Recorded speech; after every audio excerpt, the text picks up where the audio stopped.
52 BC, the hilltop fortress of Alesia, central Gaul. Vercingetorix, war chief of the united Gallic tribes, stood on the walls of what he believed to be an impregnable position and watched Roman soldiers working in the valley below. His army of 80,000 warriors occupied a plateau surrounded by steep slopes and protected by massive stone walls that Celtic masons had built over generations. The position had natural advantages that made it virtually unassailable. Attackers would need to climb steep hillsides while defenders rained arrows, stones, and javelins down on them. 2 rivers flanked the plateau, providing water and creating additional obstacles to assault. The surrounding valleys could support grazing for livestock and foraging for food. Alesia was the perfect defensive position, a place where a smaller force could hold against a much larger army indefinitely. Vercingetorix had retreated to Alesia after defeats in open battle had proven that Gallic warriors couldn't overcome Roman discipline and tactics in field combat. The strategy was sound. Garrison the impregnable fortress, send messengers to summon relief forces from across Gaul, and wait. The Romans, numbering perhaps 60,000 soldiers, couldn't storm the walls without catastrophic casualties. They would have to besiege the position. But sieges favored defenders.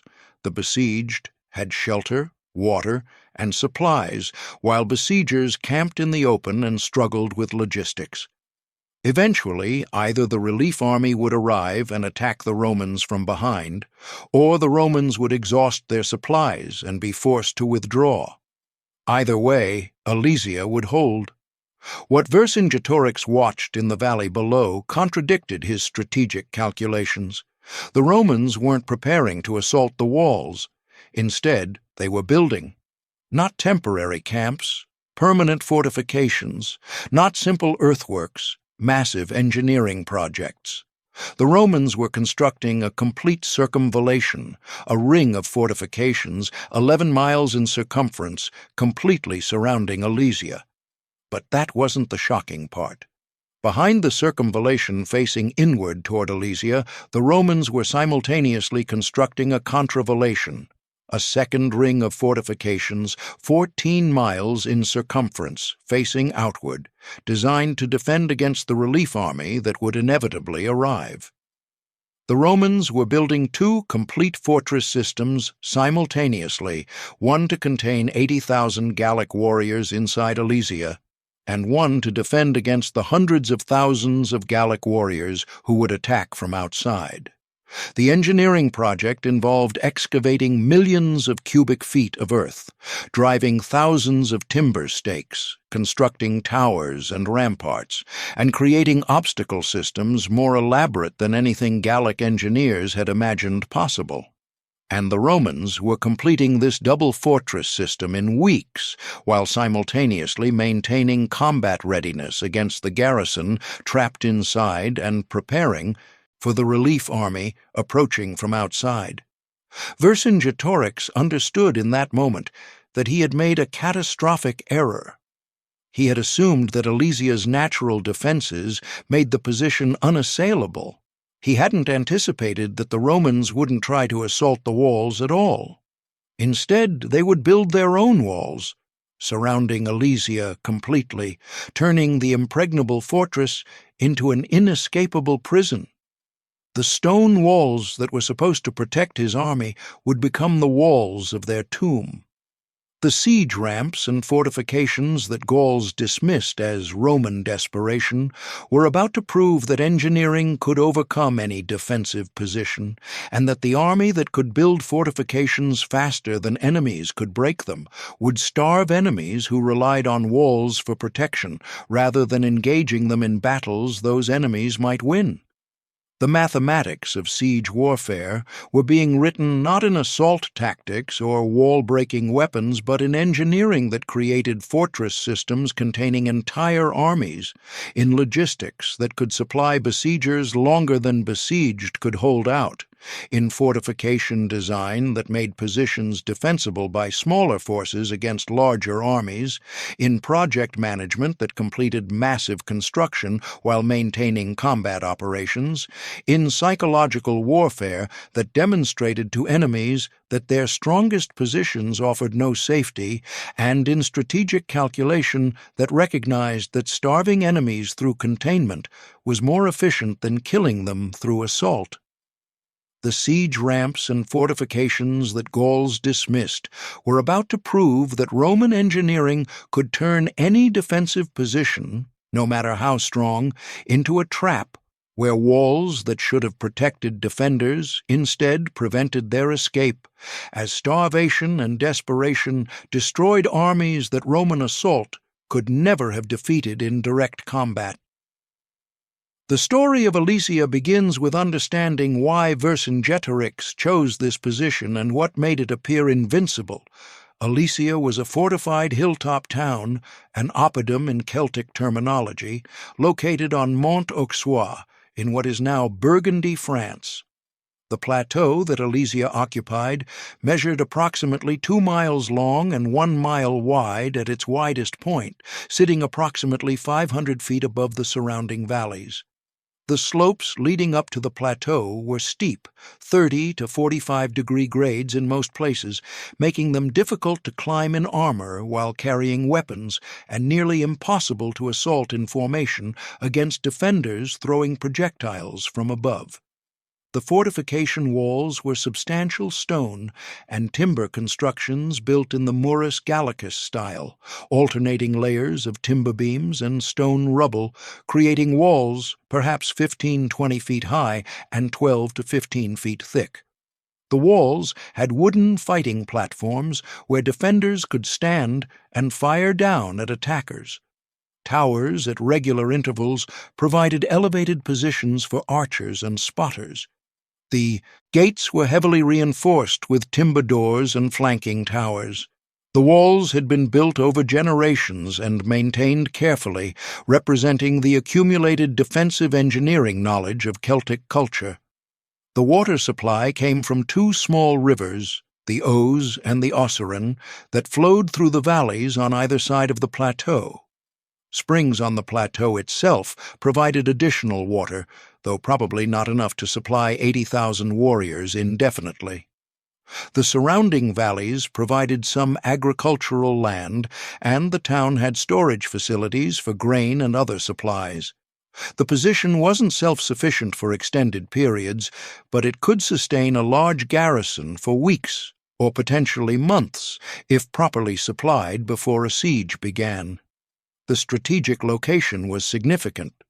Alesia sat at a crossroads of ancient trade routes through central Gaul. Controlling Alesia meant controlling movement through the region. The hilltop position dominated the surrounding territory. Scouts on Alesia's walls could see for miles in all directions, providing early warning of approaching armies. For defensive purposes, Alesia represented peak Celtic military engineering, a position that combined natural terrain advantages with sophisticated fortification engineering to create what appeared to be an unassailable stronghold. Vercingetorix had retreated to Alesia after a campaign season where he had attempted various strategies against Caesar's legions. He had tried defeating Romans in open battle, failed catastrophically at Noviodunum. He had tried scorched earth tactics, destroying food supplies to deny them to Roman forces, partially successful, but hadn't forced Roman withdrawal. He had tried defending fortified towns. Romans had stormed or starved them into submission. Alesia represented his final strategy: gather the Gallic army in a position so strong that Romans couldn't assault it, summon overwhelming reinforcements from across Gaul, and crush the Romans between the garrison inside and the relief army outside. The messengers sent to summon the relief army carried specific instructions.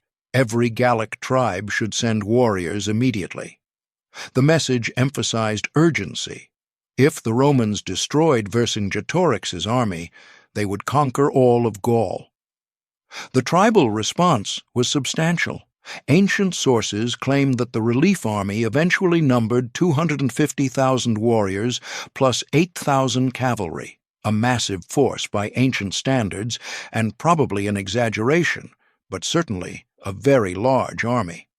Modern historians estimate perhaps 100,000, 150,000 warriors in the relief force, still enormous by ancient standards and far outnumbering Caesar's 60,000 Romans. Caesar faced a dilemma when his forces arrived at Alesia in late summer 52 BC. Assaulting the hilltop fortress directly would cost thousands of casualties and probably fail. The steep slopes, the defensive walls, the elevated defender position all favored the defenders overwhelmingly.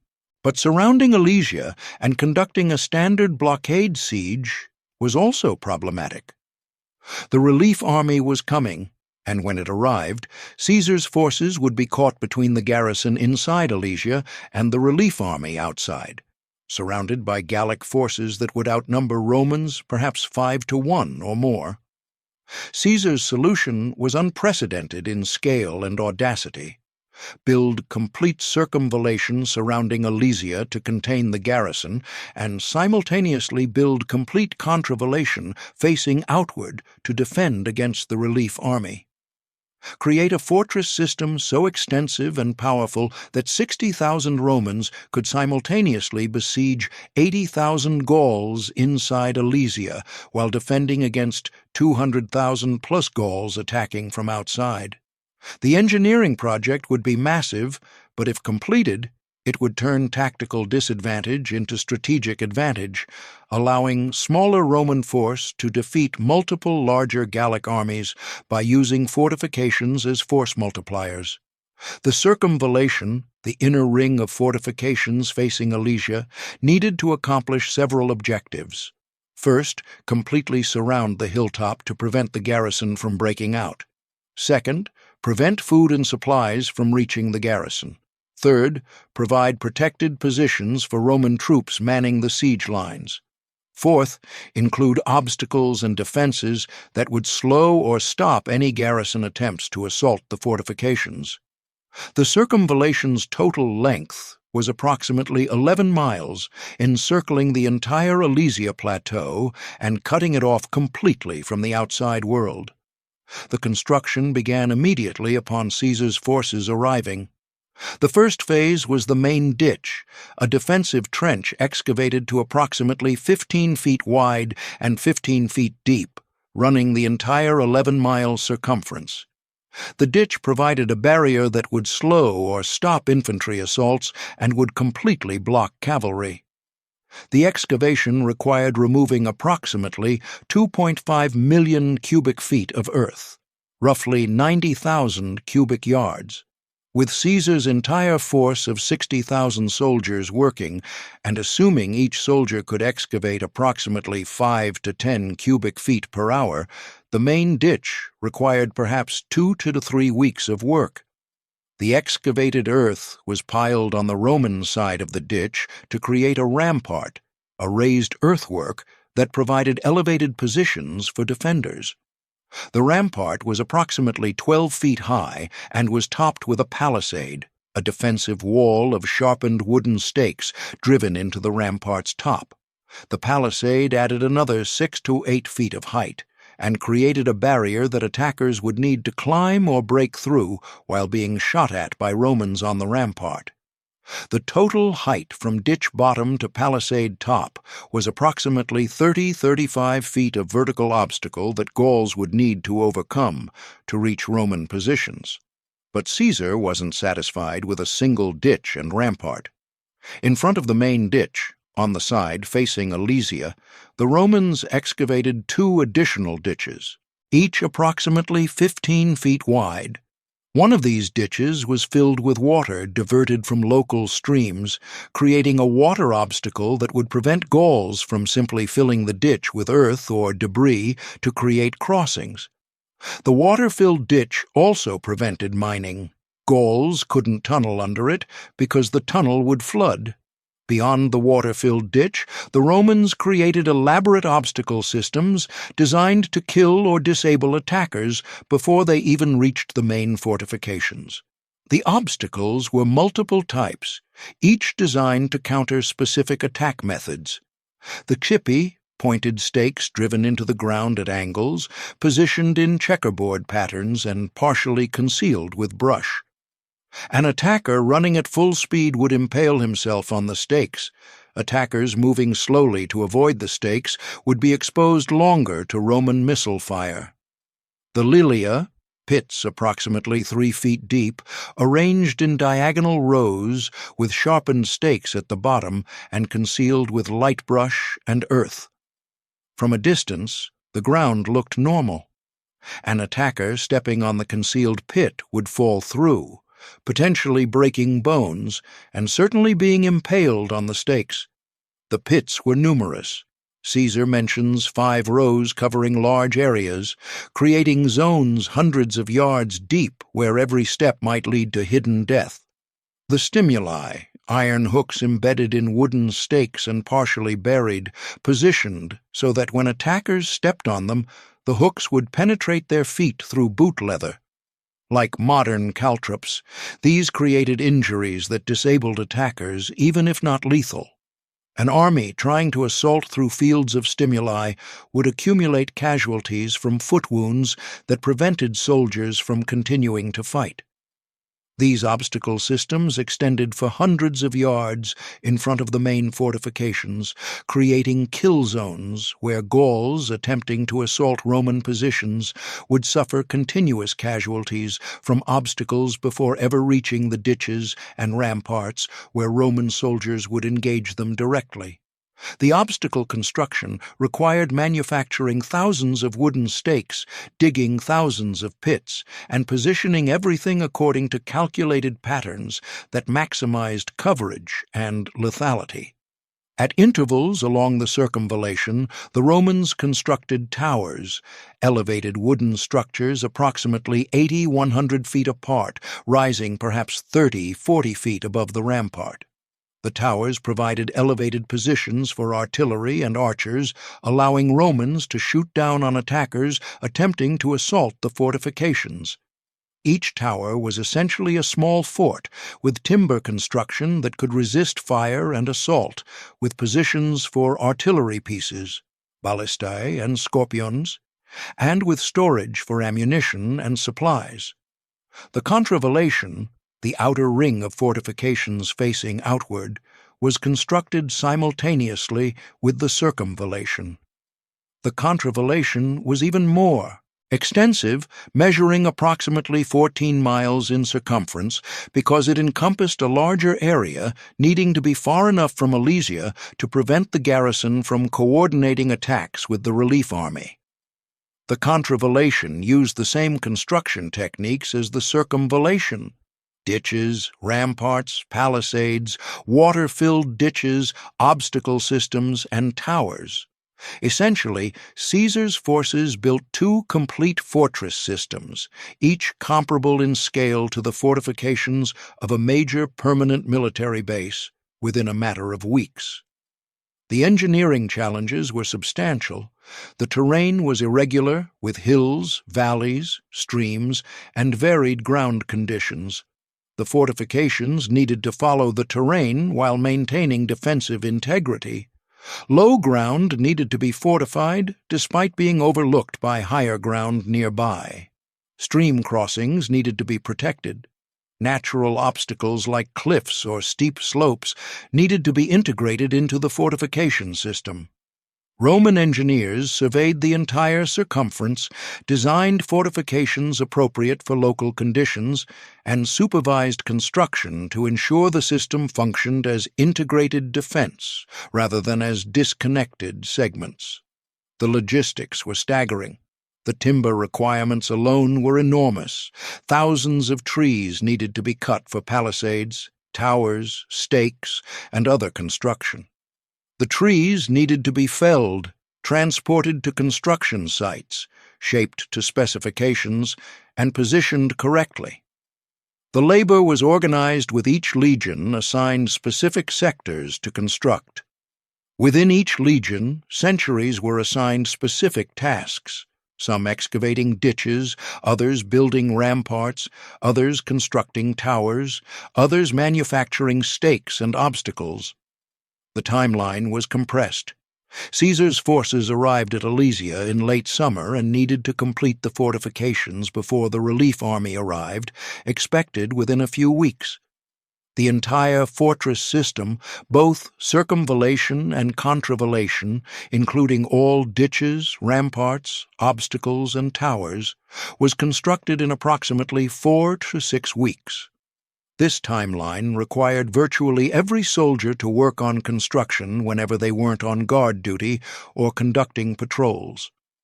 The work continued from dawn to dusk, 7 days a week, with Roman efficiency and organization allowing the simultaneous coordination of dozens of separate construction projects. The garrison in Alesia initially didn't understand the strategic situation. They saw Romans building fortifications and assumed this was defensive preparation for the Roman camp, normal siege practice. As the scope of construction became clear and the circumvallation closed around Alesia, preventing any exit, the garrison understood they were trapped. Vercingetorix attempted to break out before the circumvallation was complete, launching a cavalry assault that attempted to force through the incomplete fortifications. The assault was defeated by Roman cavalry and infantry positioned to defend the construction sites. The surviving Gallic cavalry escaped through the gaps that still existed in the circumvallation, but the infantry was forced back into Alesia. The cavalry escape served Vercingetorix's purposes. The cavalry would join the relief army and return with overwhelming force. But the escape also meant the garrison lost its cavalry, leaving only infantry to defend Alesia and to potentially assault the circumvallation from inside. The garrison still numbered approximately 80,000 warriors, but they were now definitively trapped, and the food situation was becoming critical. Alesia had been supplied for the garrison's normal population, plus the army, but not for 80,000 warriors staying for an extended period. The food shortage became desperate within weeks. Vercingetorix made a brutal decision: expel the civilians from Alesia. The women, children, and elderly, perhaps 20,000 people, were sent out of the gates, hoping the Romans would let them pass through the siege lines. Cesar refused. The civilians were trapped between the walls of Alesia and the Roman fortifications, within the no-man's land where Roman obstacles had been placed. The civilians begged for food, for passage, for mercy. Caesar ordered his soldiers to give them nothing and allow them no passage. The civilians died there, from starvation, from exposure, within sight of both the Gallic warriors in Alesia and the Roman soldiers in the fortifications. Neither side gave them aid. The incident demonstrates the brutality of ancient siege warfare and Caesar's calculated ruthlessness. By refusing passage to the civilians, Caesar ensured they consumed no Roman food and sent a message to the garrison about what defeat meant. The garrison watching their families die was devastating psychologically. But the expelled civilians also didn't return to consume the garrison's food. They were simply lost. The psychological warfare was as deliberate as the fortification engineering. The relief army arrived in late September or early October 52nd BC. Ancient sources claim 250,000 infantry plus 8,000 cavalry under the command of Commius, a king of the Atrebates tribe.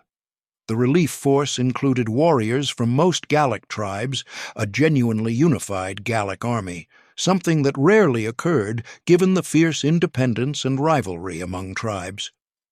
The unified command structure was loose. Each tribal contingent maintained its own leaders, but the overall strategy was coordinated.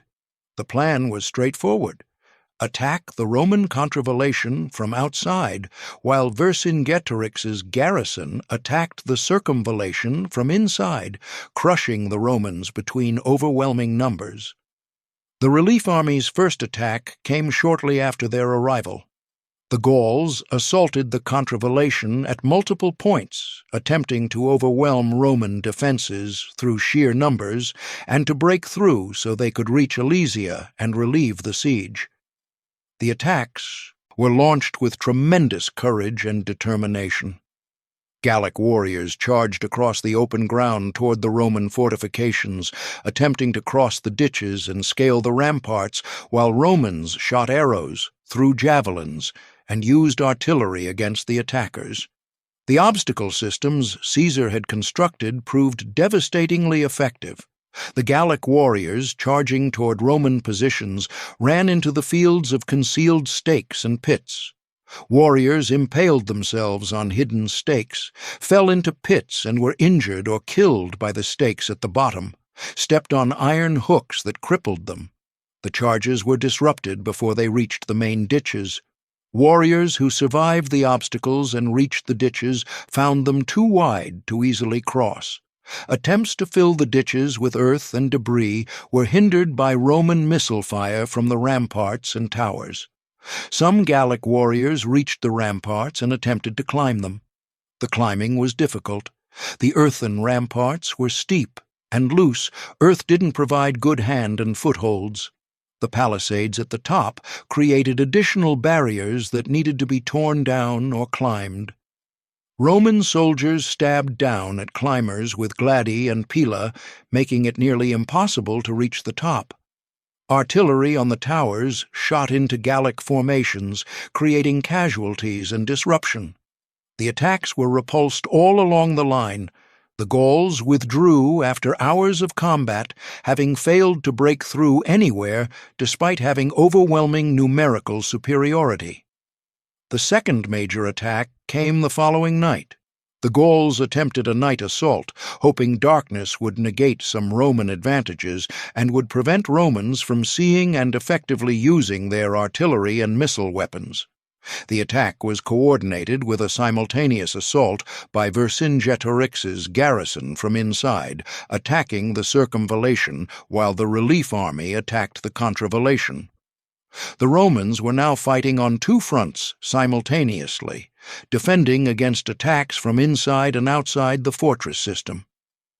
The night fighting was chaotic and confused. Romans identified enemy locations by sound and by fires that Gauls carried. The fighting was fierce, with combat occurring at close quarters all along the fortification lines. Some Gallic warriors reached the ramparts and engaged in hand-to-hand combat with Roman soldiers. At several points, it appeared the fortifications might be breached. Caesar personally moved to threatened sectors, bringing reserve forces to reinforce positions where Gallic pressure was heaviest. The arrival of Caesar's reserves restored Roman lines each time breakthrough seemed imminent. The night attacks were eventually repulsed, but they had been close to succeeding. Caesar recognized that if the Gauls identified weak points in the fortifications and concentrated their attacks there with sufficient forces, they might break through. The Roman advantage came from the fortifications, but fortifications could be breached if enough attackers were willing to accept casualties to achieve breakthrough. The Gauls had shown they were willing to accept enormous casualties. The question was whether they could achieve concentrated breakthrough before their willingness to sacrifice warriors was exhausted.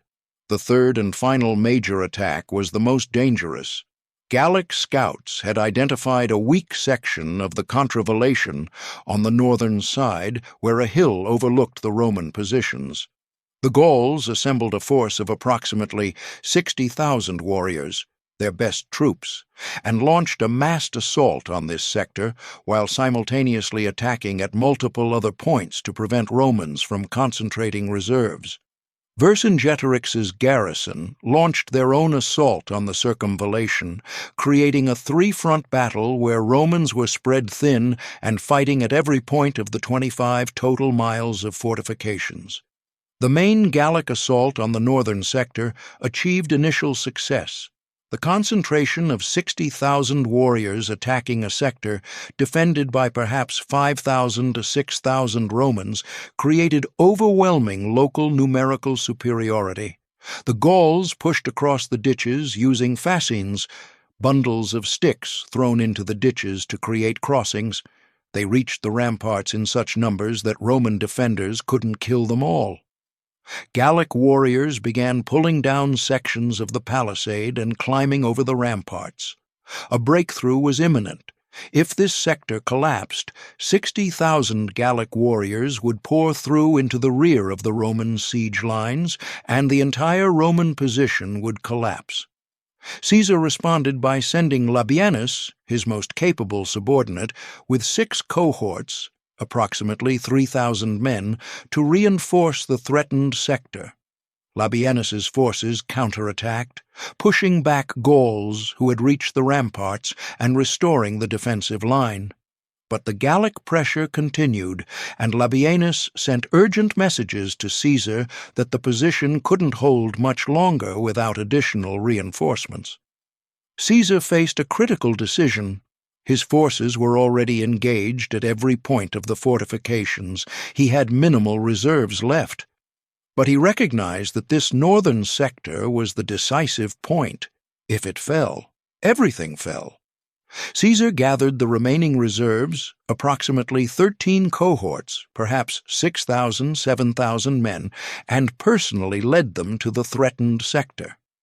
This was essentially a bet-everything moment. Caesar was committing his last reserves to counterattack. If the counterattack failed, he would have no forces left to respond to any other crisis. Caesar's counterattack struck the Gallic assault force from the side and rear. The Roman cavalry, which Caesar had ordered to circle around outside the contravallation, struck the Gauls simultaneously from another direction. The Gallic warriors, who had been pushing forward against Labienus's position and were close to breakthrough, suddenly found themselves attacked from multiple directions. The cohesion of the Gallic assault collapsed. Warriors who had been pushing forward began looking for escape routes. The attack transformed from coordinated assault into chaotic rout as Gallic warriors fled back toward their camps. The psychological impact of the counterattack's success was decisive. The Gallic relief army had committed its best troops in an all-out assault on what they had identified as the weakest point in Roman defenses. They had achieved initial success and had been on the verge of breakthrough. Caesar's personal intervention with the last Roman reserves had defeated the attack. The Gallic commanders recognized that if their best assault on the weakest Roman position had failed, they couldn't succeed. The relief army withdrew from Alesia shortly after, abandoning Vercingetorix's garrison to their fate. Inside Alesia, Vercingetorix watched the relief army retreat. The garrison's simultaneous assault on the circumvallation had also been repulsed. The garrison was starving. Food supplies were exhausted, warriors were eating their horses, and desperation was setting in. With the relief army gone, there was no hope of rescue. Vercingetorix made the decision to surrender rather than watch his entire army die of starvation. The surrender was dramatic and was carefully staged by Vercingetorix to emphasize his personal responsibility and to attempt to spare his warriors from Roman vengeance.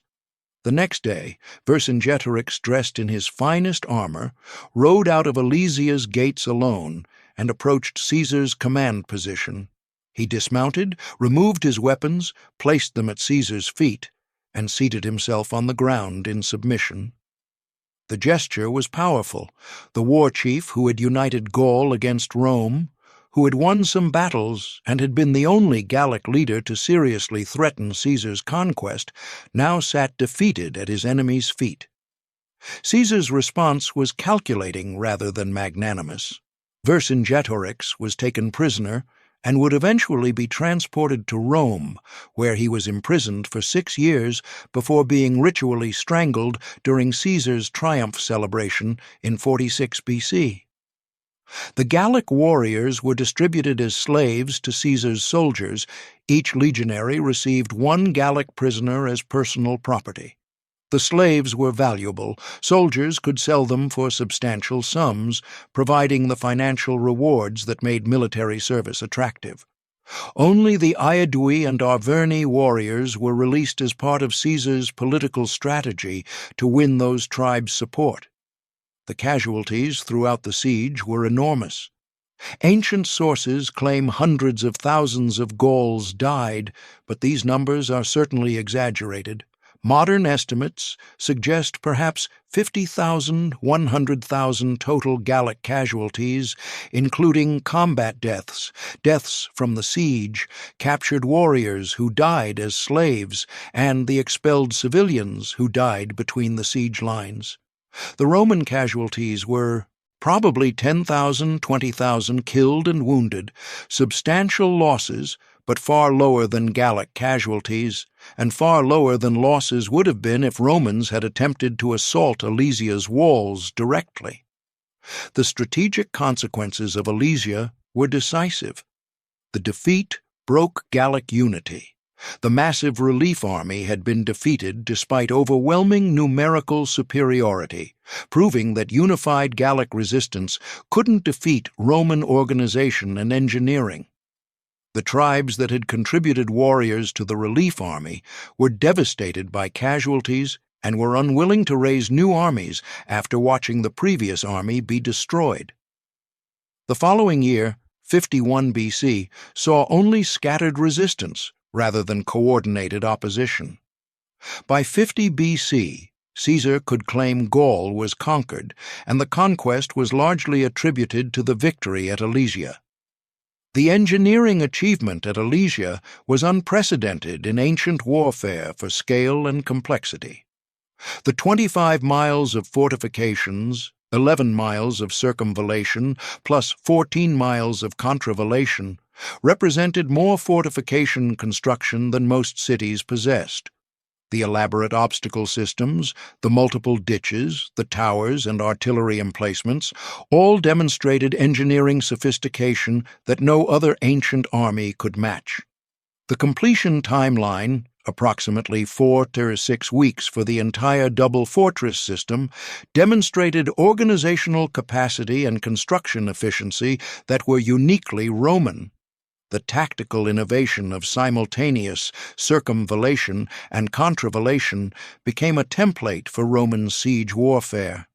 Later, Roman sieges would use the same approach, build fortifications to contain the besieged while also defending against relief attempts. The method recognized that sieges often involved fighting against both the besieged garrison and relief forces attempting to break the siege. The engineering solution was to build defenses facing both directions, allowing smaller besieging forces to hold against larger combined enemy forces. The archaeological evidence for Alesia has confirmed Caesar's account with remarkable precision. Excavations at the site, beginning in the 19th century and continuing through modern times, have revealed the fortification lines, the ditches, remains of the towers, and even some of the obstacles Caesar described. The Kippi stakes, the Lilia pits with their stakes, even some stimuli have been recovered. The archaeological findings show that Caesar's descriptions, written as propaganda celebrating his achievements, were actually quite accurate regarding the engineering details. The fortification alignments match Caesar's descriptions of the circumference measurements. The ditch dimensions correspond to his specifications. The spacing of towers matches his account. The sophistication of the obstacles validates his claims about the elaborate defensive systems. The archaeological validation is significant because it demonstrates that the Alesia narrative wasn't simply propaganda exaggeration, but was an accurate description of actual engineering achievement. The modern location of Alesia was debated for centuries. Multiple French sites claimed to be the actual location.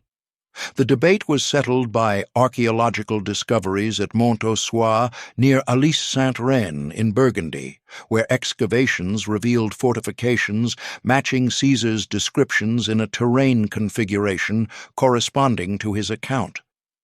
The identification was confirmed by the discovery of siege weapons, Roman military equipment, Gallic weapons, and coins dating to exactly 52 BC. The Museo Park Alesia now occupies the site, presenting the archaeology and history of the siege. The human cost of Alesia, particularly the civilians who died between the siege lines, represents one of the darker aspects of ancient warfare.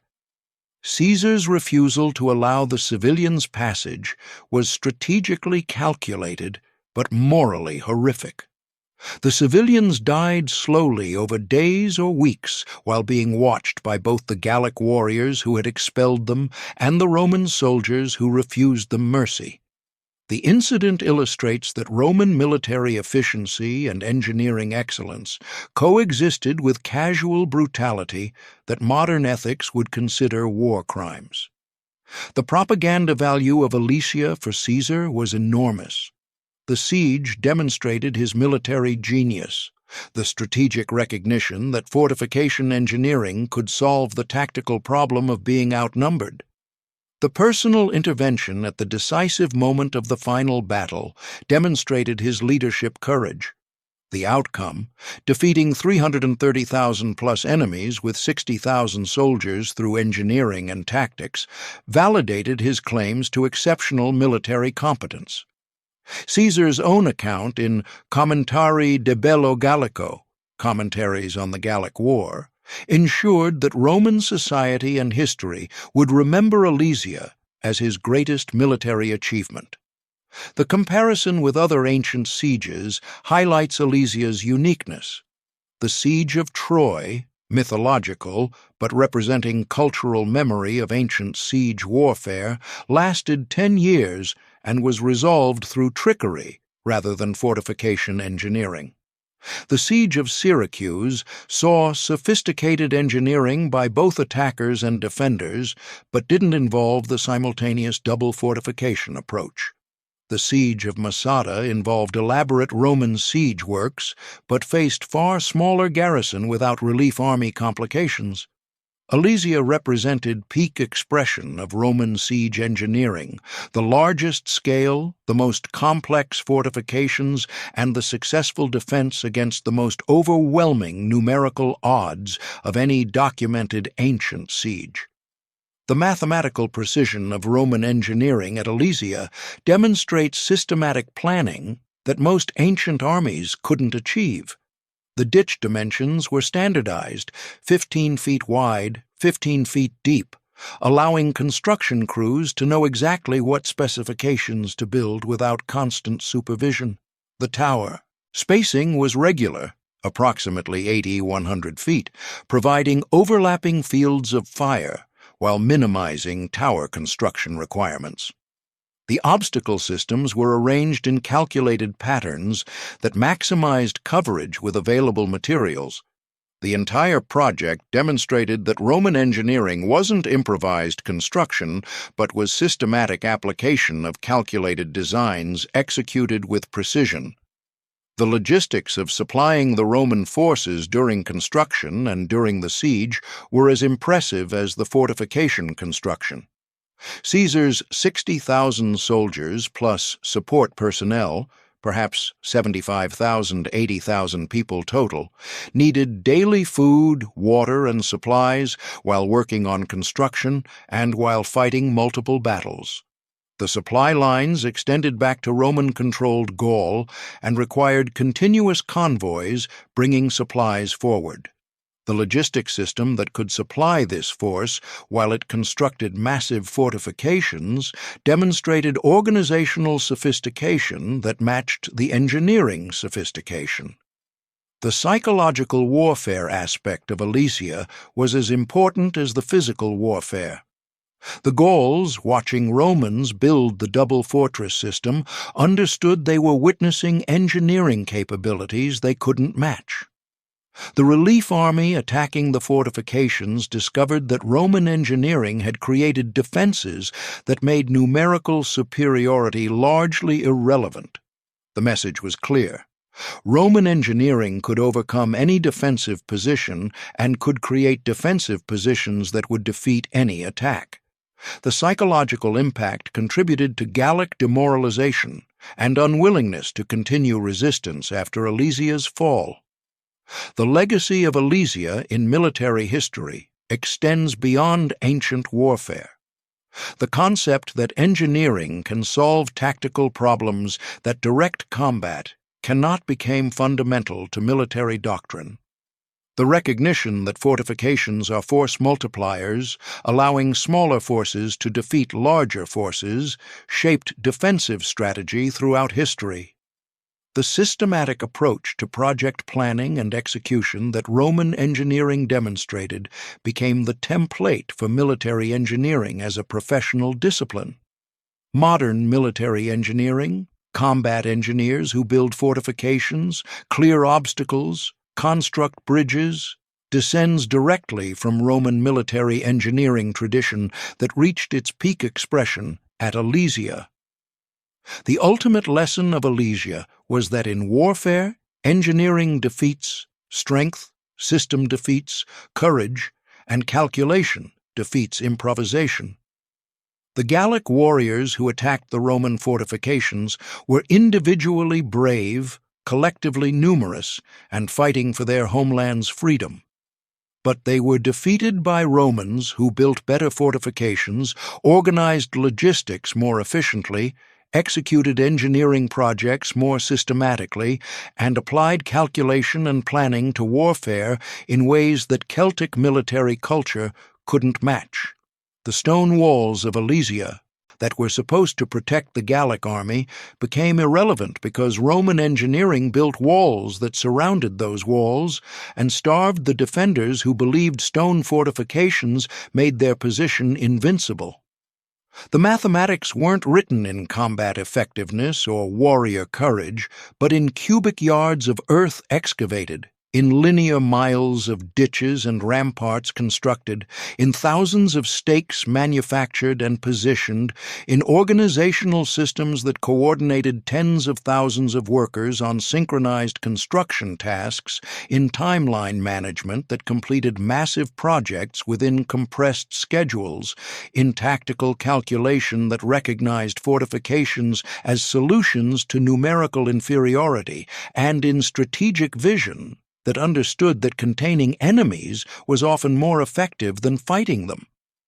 The siege ramps and fortifications that Gauls dismissed proved that Roman engineering could turn any defensive position into a prison, could defend against overwhelming numbers through calculated fortification design, and could starve armies that believed their walls made them safe, demonstrating that in ancient warfare, the side that could build fortifications faster than enemies could break them would defeat enemies who relied on static defenses, and that Alesia's walls meant nothing because Roman engineering had built walls around those walls, transforming the impregnable fortress into a tomb where 80,000 warriors starved while watching their relief army of 250,000 warriors fail to break fortifications built by 60,000 Romans, who understood that wars were won not just by fighting, but by engineering solutions that made fighting unnecessary,